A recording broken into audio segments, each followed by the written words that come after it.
Emil, it's Emil Guillermo.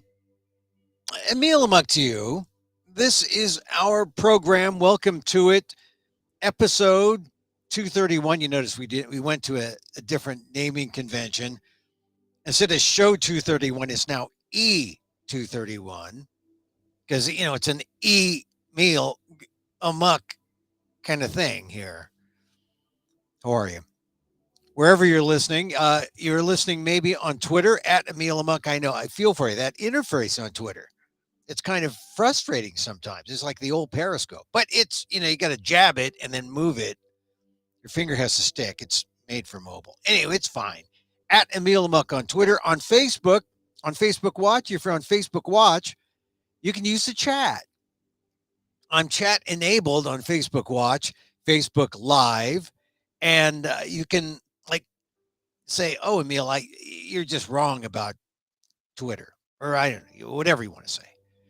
And my prerogative to call on your chat if so. Beware.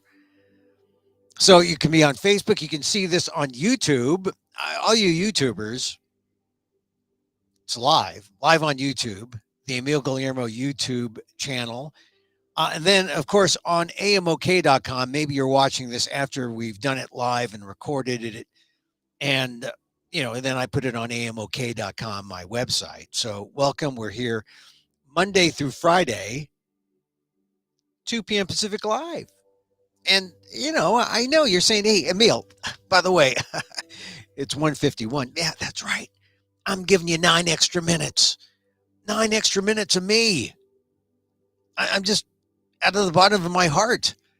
I'm giving you episode 231. 9 extra minutes. And what am I going to do with this? Well, there is a lot of news today, and we're going to talk about Breyer. We're going to talk about the Supreme Court. Other things, of course, in the news that are worth mentioning. This story caught my attention. Neil Young, one of my favorites. I don't know why Stupid Girl is one of my favorite Neil Young songs from the Zuma album. Maybe it's because I was dating a stupid girl at one point in my life when that song was big. Anyway, Neil Young is standing up for all people who feel this way. He's leaving Spotify because he complained that Spotify was giving Joe Rogan and vaccine misinformation a platform. His prerogative, but this is what happens. This is the free market.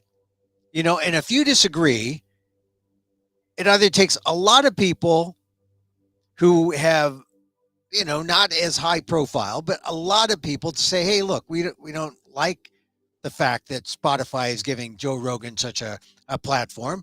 We're leaving. That's one way. You have a couple of really big artists who have a lot of music, like Neil Young, who stand up and say, look, I'm going to play somewhere else. And that's the way it should be. I wish there were more people who had that kind of conscience. I mean, this is why Neil Young is Neil Young, right? He's one of the, boy, he's got a catalog. I wonder who he's going to sell it to. Springsteen sold his catalog. All the artists are selling their catalogs, trying to cash in. But Neil Young doing something for the good, saying, hey, we don't need vaccine misinformation. Look, and this is good for the artists to follow Neil Young's lead because of the situation with the vaccine and Omicron. I mean, we aren't getting concerts. We're not going out freely. I haven't performed in a theater in a year. I haven't even gone into a theater to be an audience member. I've had a couple of opportunities, but I haven't. I've only gone to see movies that I know were going to be. I've been in the theater to see a movie that wasn't going to be very big. There's like 5 people in there, and including me and my wife and I. So someone who spreads vaccine misinformation like Joe Rogan on his show. And look, he'll probably say, "Look, I don't spread vaccine information." He's not exactly. He's been an opponent of vaccines. That you can say. Neil Young. Hats off to Neil Young. Like I said, we're going to get to the news. I just wanted to scan some other things that caught my attention today because really, it's only, I mean, Ukraine is still important. We're still waiting and watching. But as soon as I turned on my television this morning and they're talking about Stephen Breyer, I said, oh, that's the story. That's the story. And so, I mean, I said yesterday I was going to talk about the Baseball Hall of Fame because when we left yesterday's yesterday's show, 2:30, episode 230, they hadn't announced. I knew that Tim Lincecum wasn't going to get in. I mean, I'm actually not surprised he didn't get enough votes to get in. The question was, would Tim Lincecum get enough votes to at least be put on the ballot, a subsequent ballot? And I don't think he made the threshold. He got something like less than 2%, around 2% of the vote, which wasn't good enough. And I think that's a shame. That's my complaint about the Baseball Hall of Fame. Everyone's complaining about everything else, like, oh, Barry Bonds didn't get in. And that's tough. He's a great hitter, and a lot of people changed their votes during the course of the period that he was eligible, and he got more votes now than he had. But this was his last go round and didn't make it. Just like Curt Schilling, I think those two for sure aren't. This is their last go round. But I think we need to rethink the hall. And I know that there will have to be special circumstances under which some of these players get in. And that's how they're going to do it because they're not going to be able to kick or keep all of these great players out. I'm talking about the PED folks like Bonds and Schilling. And certainly there's going to have to be something for Pete Rose.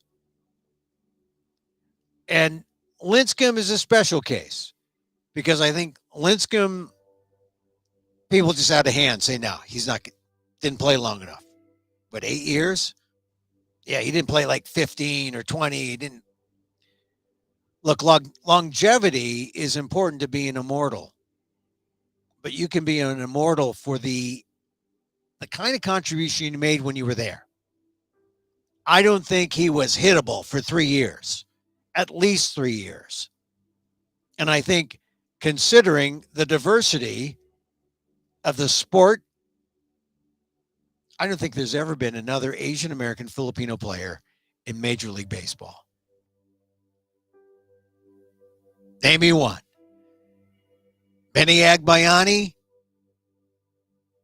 I mean, really, there has never been an Asian American Filipino Major League Baseball player like Tim Lincecum. And they're going to have to change things. They're going to have to get him in his lifetime. It's going to happen. It's got to happen. He was an impactful, important, and I would say an immortal player when you consider what he represents as an Asian American Filipino, as a player who he had an impact. 2 Cy Young Awards, World Series champion, somewhat undersized for what he did. He deserves to be remembered in baseball history.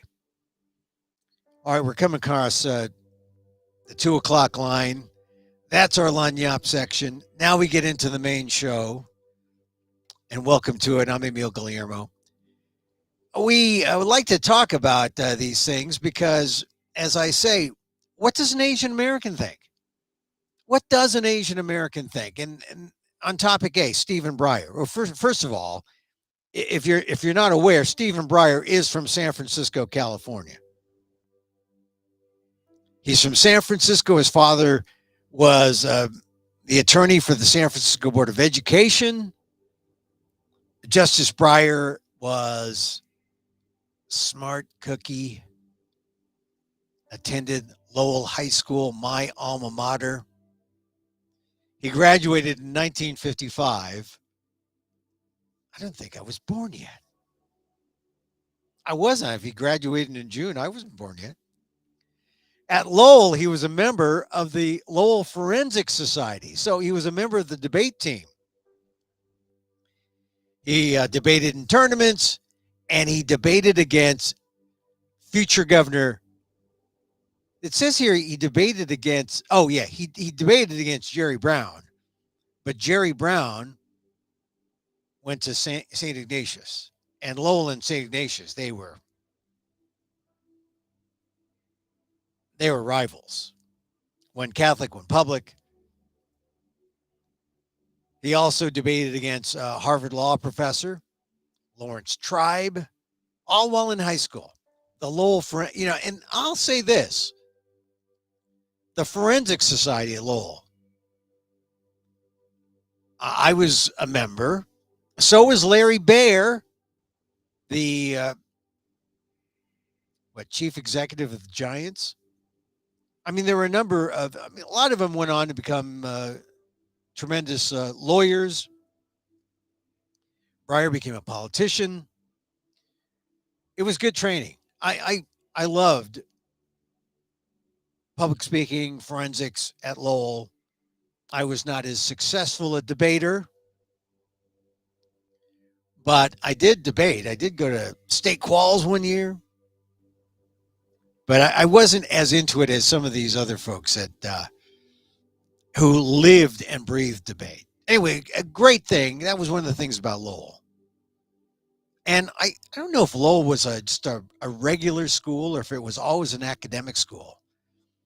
I don't know what it was in 1955, but it was a good school. He got a good education. Stephen Breyer studied philosophy at Stanford, then went to Oxford. He was a Marshall Scholarship recipient, and then went to Harvard Law.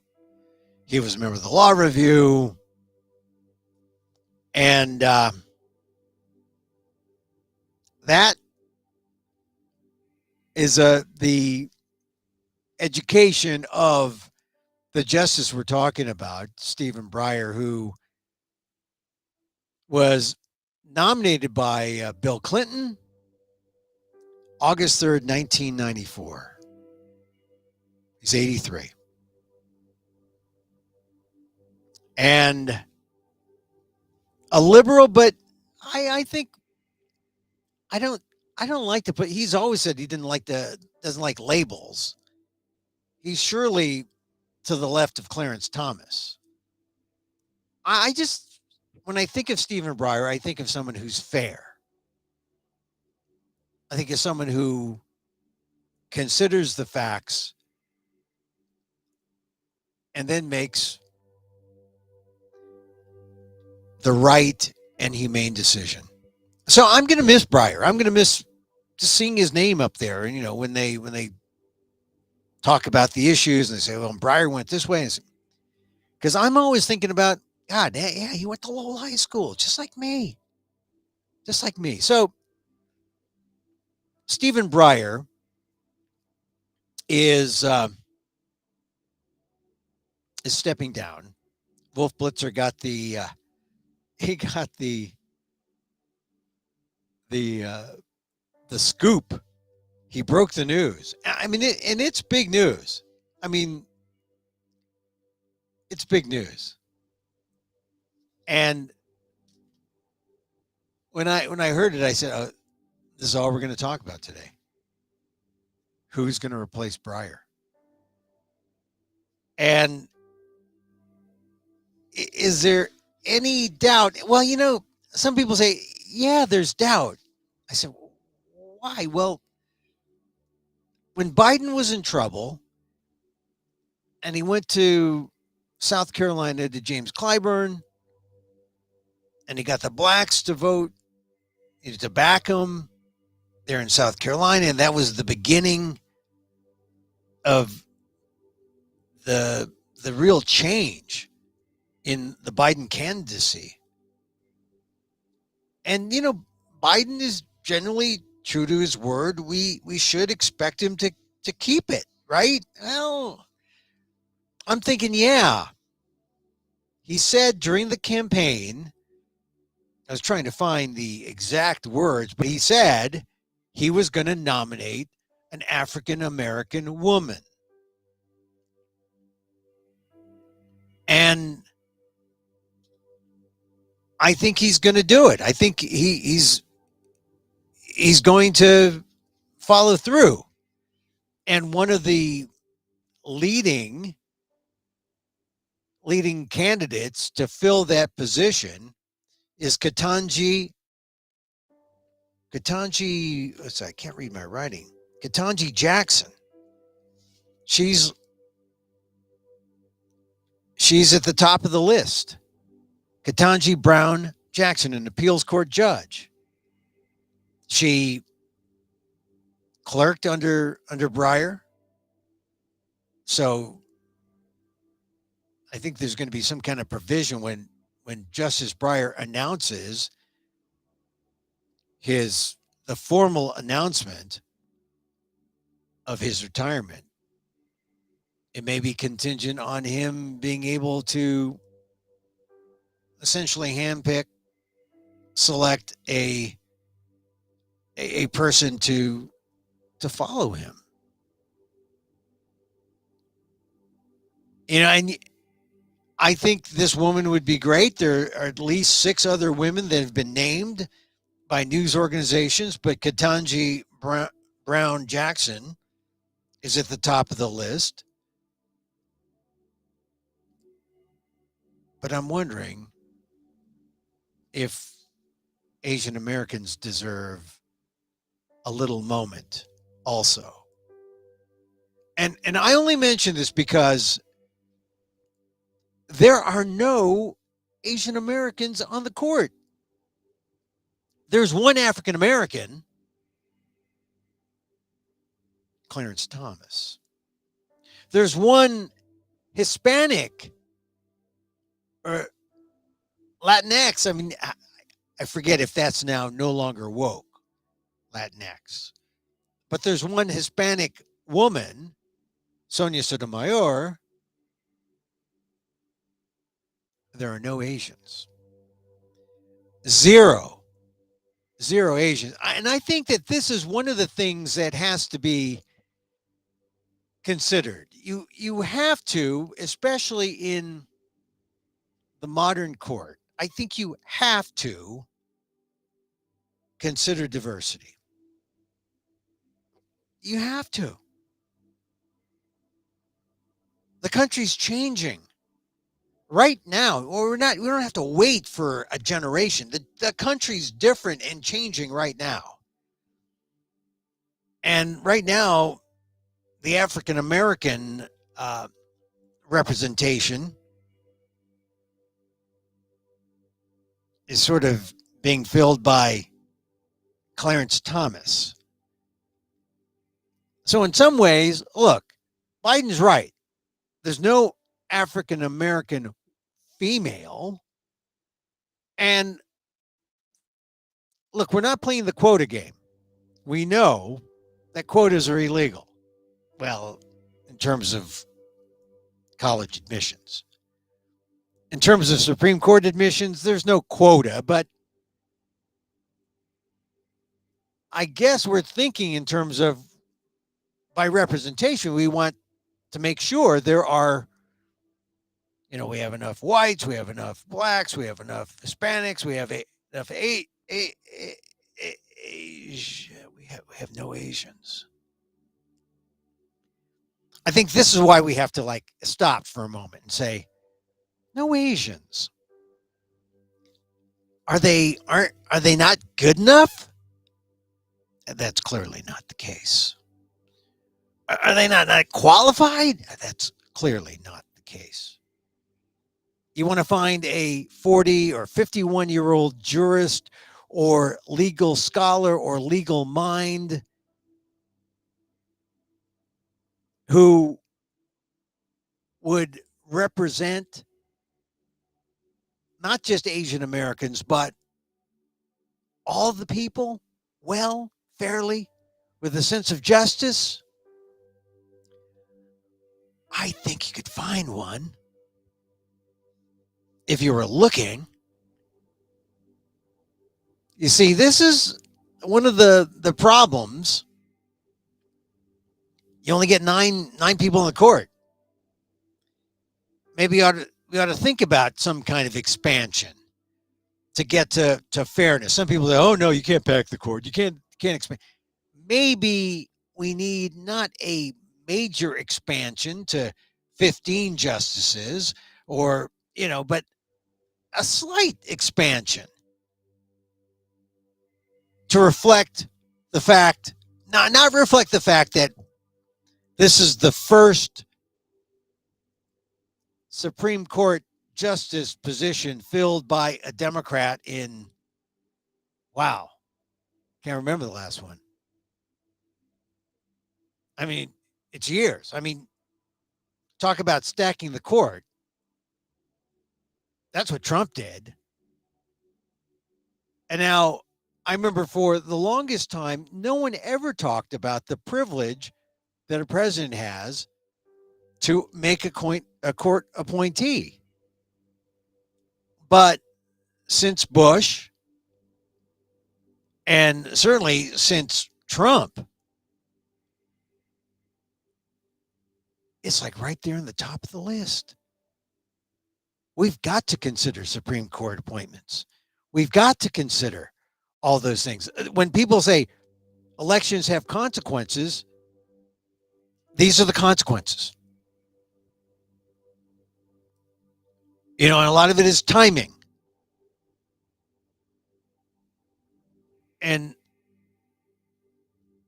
there were all the replacements came during Trump's tenure, unfortunately.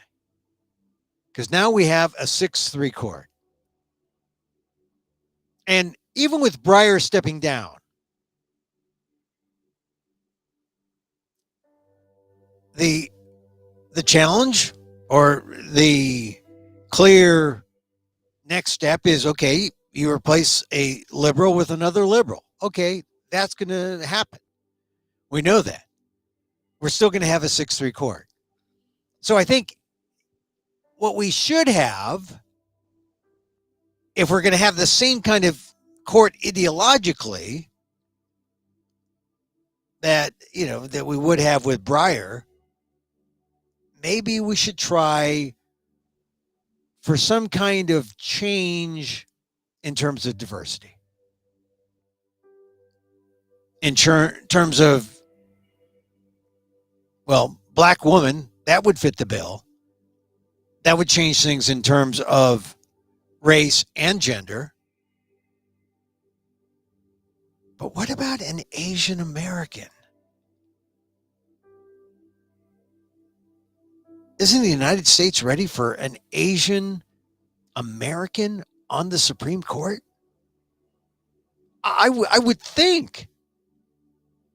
I would think we could find someone in their 40s and 50s who would love a lifetime term deciding on the fate of Americans for many, many generations to come.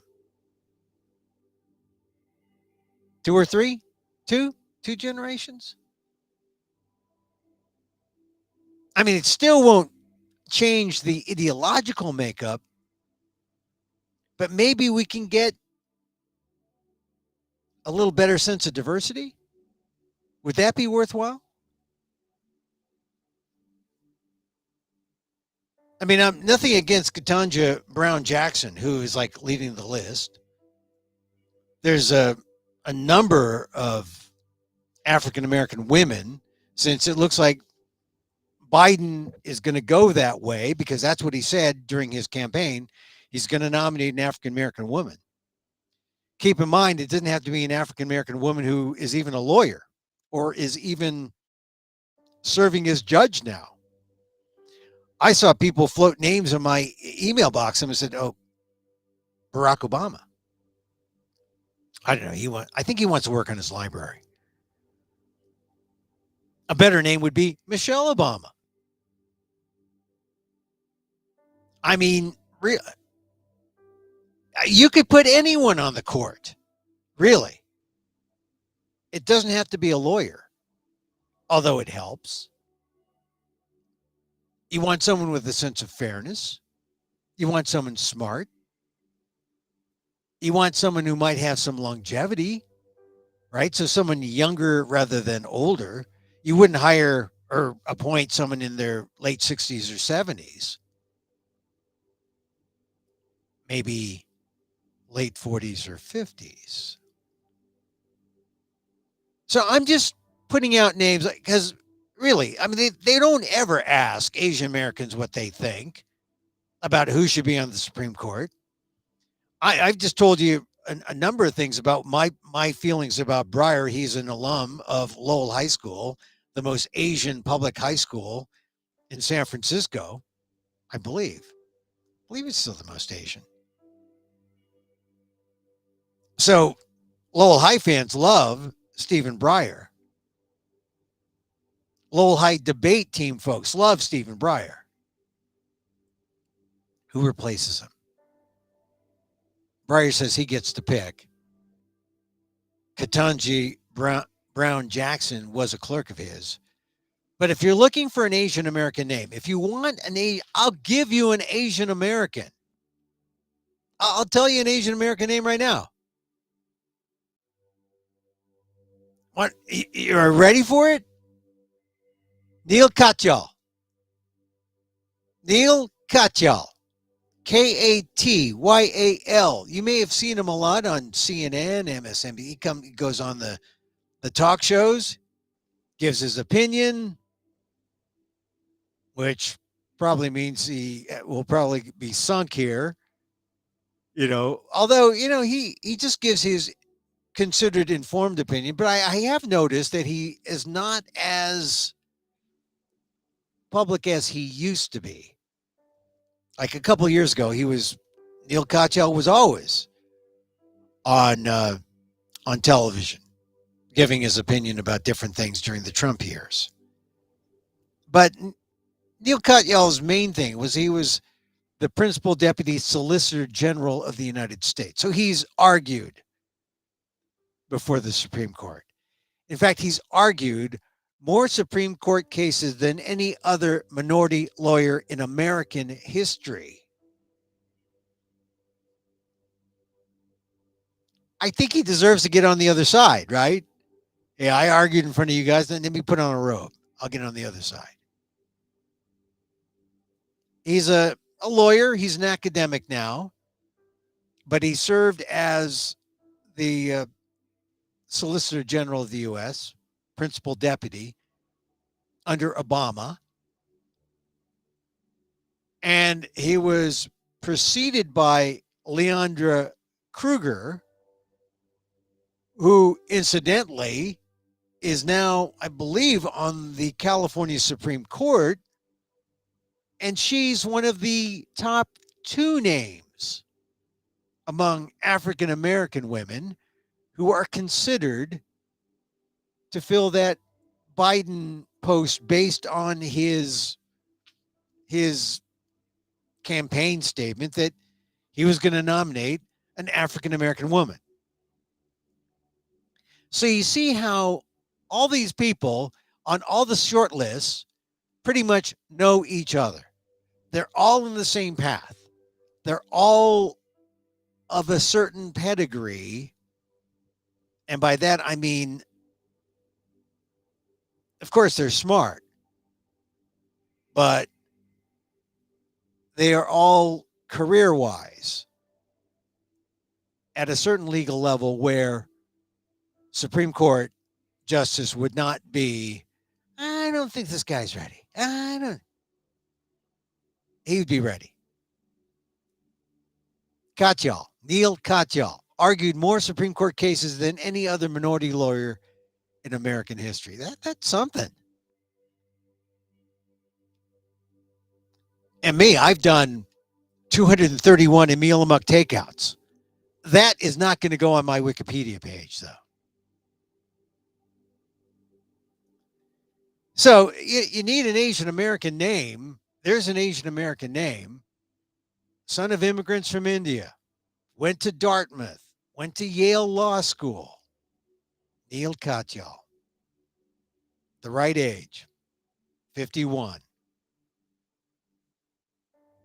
He could be the guy or a guy if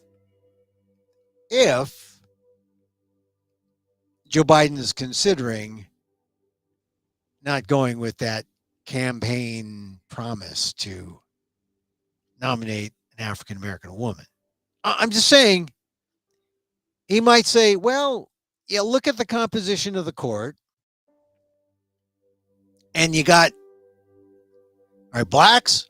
Oh, blacks have Clarence Thomas. Okay. All right. Blacks, you go off with Clarence Thomas. Sonia Sotomayor. Okay, you go off with the Hispanics. Where do the Asian Americans go? Where do we go? I don't think. I think it's time.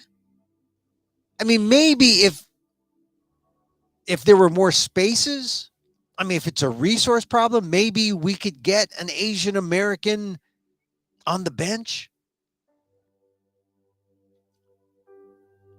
because we deserve one. Oh, now let me not say, let you think that I am so pro Neil Katyal, but I have to agree. Our friend Nicholas says Harold Coe.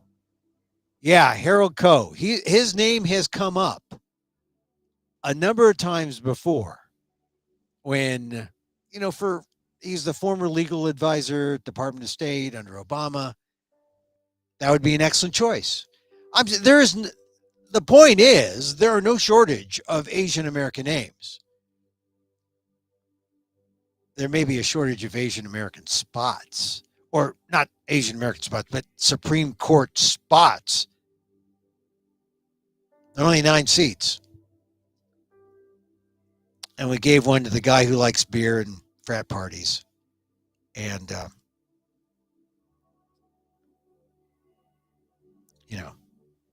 the third, actually, it wasn't the third. He was sort of like the second Trump appointment. Amy Coney Barrett was the third. But look how young they are. Amy Coney Barrett and Brett Kavanaugh. You don't think there are Asian Americans to match them? Of course there were. But when the Republicans choose, it's all kind of ideological, right? It's like, we need one who hates abortion. Okay, we need one, Brett Kavanaugh, party boy. We need a fun guy who hates abortion. I'm telling you, it was never like this before. I mean, Supreme Court was always important, but it was never like there's a litmus test and we got to, because the Supreme Court justices were about fairness. They weren't about ideology. They weren't political. You didn't pick someone for their views on X, Y, or Z because you just said, oh, we just want to make sure that they can reason and they're fair and they're just. But now, pretty much, you kind of know how they're going to vote before they even read the cases. That can't be justice. But that's the way it is. I mean, you just sort of know how Neil Gorsuch is going to vote. You know how Brett Kavanaugh is going to vote. You know how Amy Coney Barrett's going to vote. You definitely know how Clarence Thomas is going to vote. Alito, sure, yeah. We know how he's going to vote. Kudos to Chief Justice John Roberts because he's been the wild card. But ideologically, he's still more conservative than not. And there goes your 6. And the 3, Breyer's always been good. Sotomayor, she's been the lion, the lioness, standing up for the little people. Kagan's been good. But as someone else pointed out, boy, there's going to be a gender imbalance. You take away Breyer, you appoint a black African-American woman, because that's what Joe Biden said he was going to appoint. You got Kagan, Sotomayor, and a black African-American woman. Definitely a gender imbalance. Slight age imbalance. Some diversity. Hispanic, African-American, white, no Asian. I think that's significant. I think it's a good thing that we have some time here. The Supreme Court probably will come up with some names, or Biden will come up with some names. We'll have some hearings. I'm told from reports it can happen anywhere from 30 to 160 days. 30 days, that's the express lane. I mean, you get a justice, but you leave with 9 items or less. I mean, that's the problem, with Amy Coney Barrett. You got a young justice, mother, anti-abortion. She's Catholic, she's conservative. 9 items or less. 30 days. Usually takes up to like 160. That's like half a year. I mean, here's the other thing about the short list that includes Ketanji Brown Jackson. Some of them have already been vetted, pretty much. So that could shorten some time. So it'll be exciting. We have another issue, just ours. Because the important thing is if, Democrats have to agree, and then they still would have the bare majority, and they could break the tie with the vice president in the Senate. They can get their person in. But who knows how many, or if there would be a Democrat who would stand in Joe Biden's way. I don't know. I would hope not. But you don't know. Anyway, I think this is exciting. It's exciting again. I just remember going down, turned on the TV, saw the breaking news, and it really was breaking news. It wasn't like, this is just a redo of a show that we did or news that we broke last hour or 2 hours. This was Wolf Blitzer broke the news, Stephen Breyer to retire. And now the talk. We're not talking about Ukraine. We're not talking about Omicron. We're talking about who's going to have this lifetime appointment, who can really help dictate where we go. Of course, like I said, it's still part of keeping a 6-3 conservative court. That number stays the same, and that's going to be an uphill battle for a number of issues. But we got to keep the 6-3, and we got to figure out how to neutralize the 6 by adding 4 more seats. I mean, if he added 4 more seats, think of that. 9 plus 4, 13. 13 justices. That's lucky. They just wouldn't have an elevator floor to get off on. Sorry, there's no 13 in this building. You're going to have to get off at 12 and then walk up. No, I just think that I know a lot of people don't like the idea of stacking the court. But if you want to see some things really happen or not happen because you are in the minority, you better start thinking in terms of maybe we need to add justices. And maybe 13 isn't a bad number. Oh, well, 13 is okay by you. Maybe 15 is better. Oh, okay, let's go 15. Now, I know people don't like the idea of stacking courts, but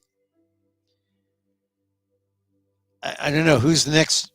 It's kind of morbid. But the conservatives were looking at Ruth Bader Ginsburg and saying, when is it time? And people were looking at Breyer and saying, when is it time?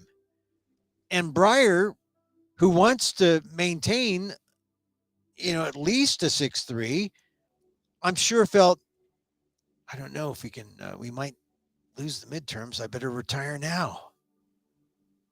And so he did. He just went ahead and said, now's the time. So, once again, I let you know how he felt about Breyer. Lowell High alum, San Franciscan. I like Breyer. I like Breyer a lot. And let's just hope that when Joe Biden nominates, and if he's going to nominate an African American woman, let's hope he at least acknowledges the fact that we need a more diverse court, and the court is anything but diverse when there are no Asian Americans. Zero Asian Americans. That's got to be rectified somehow. When the next conservative justice dies, I don't know. A morbid game. But we need an Asian American on the high court. He's done everything. Well, I wouldn't say he's done everything for Asian Americans, but he's done a lot for Asian Americans in his first year. We've mentioned that before, right? The executive orders acknowledging that our community has been under siege and that our community needs to be acknowledged. We belong. We are we don't deserve the kind of treatment that we got in the last year of Trump or the pandemic years. He didn't have to do that executive order, but he knew that was the right thing. And then before then, of course, picking Kamala Harris, African American, Asian American, Vice President of the United States. So he's done. He's done some things for our community. Maybe at least he acknowledges the talent among Asian Americans in the legal community. That would be nice. I think, yeah, I guess it's not going to be easy too. I mean, if Brown or Jackson, if Jackson gets appointed, that's good. I mean, Breyer probably will go along with that selection because Jackson was a clerk there. But guess what? Neil Katyal. Neil Katyal was also a Breyer, a Breyer clerk. So let's see what happens. Let us see what happens. It just, whenever you have a Supreme Court vacancy, it does kind of excite people in a way that people understand, hey, we got to talk about this. We got to talk about this. We got to do something about it. I mean, they didn't do it for a long time, but I think within the last 10 years, people realize, oh, this is real. This is real. And they started seeing some things happen, and they say, oh, God, Justice Alito, where did he come from? Neil Gorsuch, where did he go? Elections have consequences, they say, right? And this is Biden's first pick. So let's hope he, whatever he does, if he goes with his campaign pledge, good. If he goes with an Asian American, in the name of diversity, pretty good too. All right, before we go, I'll talk more about this tomorrow. I want to mention my friend Corky Lee. Because Corky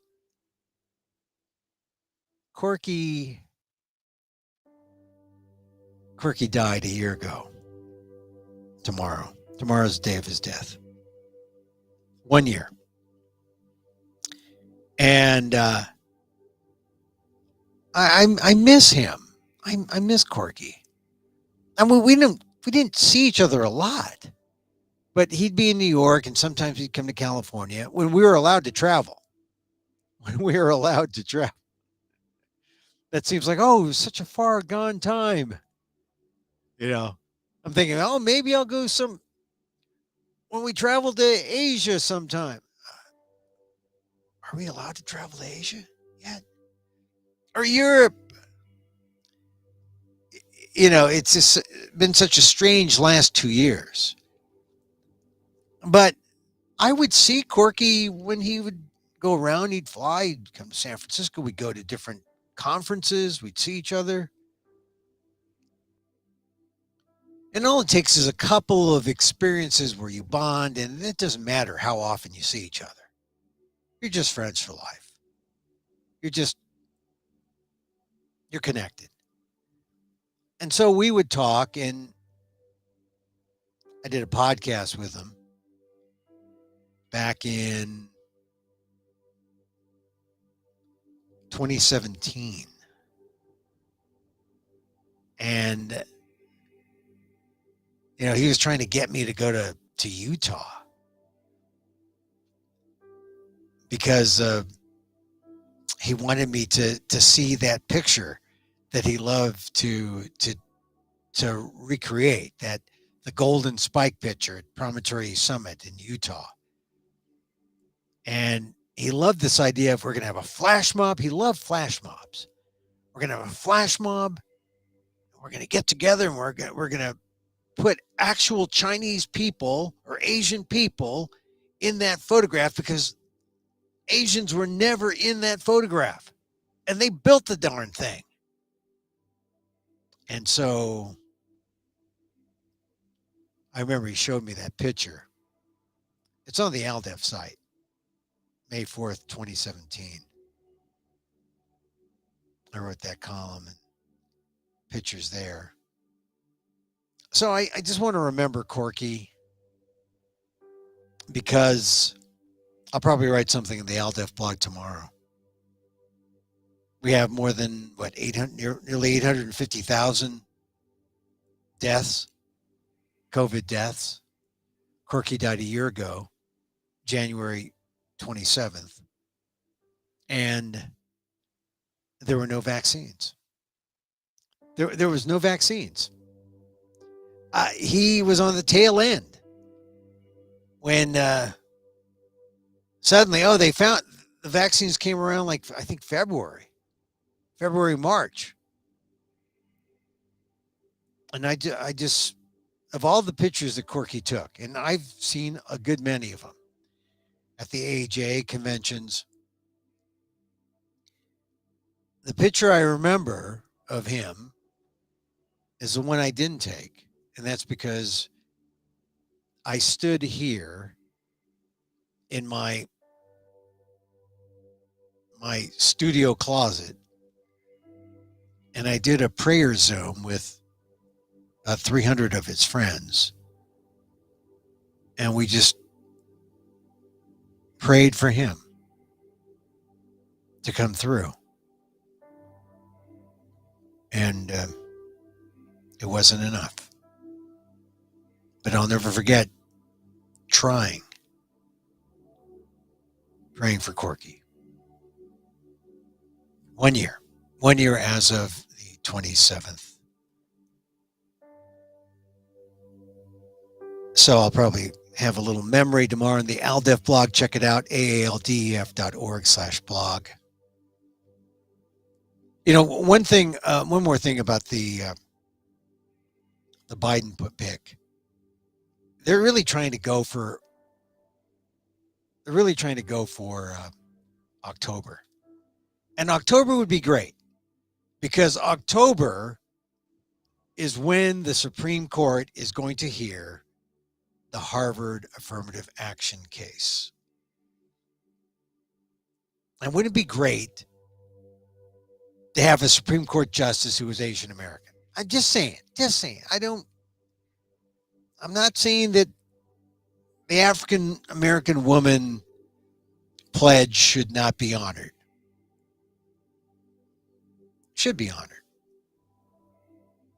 But wouldn't it be nice if there was an Asian American justice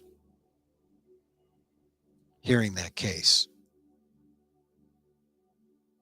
and to helping to decide how this country would view, maybe once and for all, I don't know. I think every time a case comes up, it's like, it's settled. I guess it's never settled. But it would be nice if by October it happens and there's one of us hearing that case. Just a thought. I mean, diversity, it's a big deal. I mean, there's been something like, someone gave a number like 150 people or 200 people who have been considered Supreme Court justices, and all but 6, I mean, a fraction, all but 6 have been white men. That is an abominable diversity record. I mean, I was trying to find my note that had the exact number because someone had, out of 116 in 233 years, out of 116 people who've been Supreme Court justices, only 6 have not been white men in 233 years of the institution. Wow. Contemplate on that for a while. I mean, really, just like hard to believe.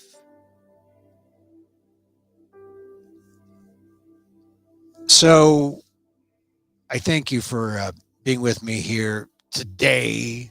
You can email me at emil@amok.com. If you still email, if you like email or emailing email, emil@amok.com. amok.com is where I usually post all the recordings of this. Emil Amok's Takeout, WDAAAT. What does Nation American think? It's the micro talk show of the AAPI and the AAXs. And if you're either of those, then it's for all you ALLs, all's the rest of you. Thank you for joining. You get to this part of the show, and this is where I get all meditatey. I showed you how meditatey I could be when I talked about Thich Nhat Hanh. Thich Nhat Hanh. He knew how to approach death. In fact, that's one of the things about his form of Zen Buddhism that has helped me understand our bodies, our spirits, and what we are meant to do here. So I get all meditative toward the end here. I know some people might feel a sense of shame or occasional lack of self-worth. And I just want you to know you belong. You're good enough. Give yourself an elbow hug. Hang in there. The way to fight shame is with self-love. And usually it begins with not just love of the self, but love of others. Because that's the love that comes back. That comes back and changes you. So, I appreciate you being here. And as I'm fond of saying, as I wish for me, I wish for you. May you be safe. May you be happy. May you be healthy. And may you live with ease. Emil Guillermo here. Till tomorrow. Mahal Gata.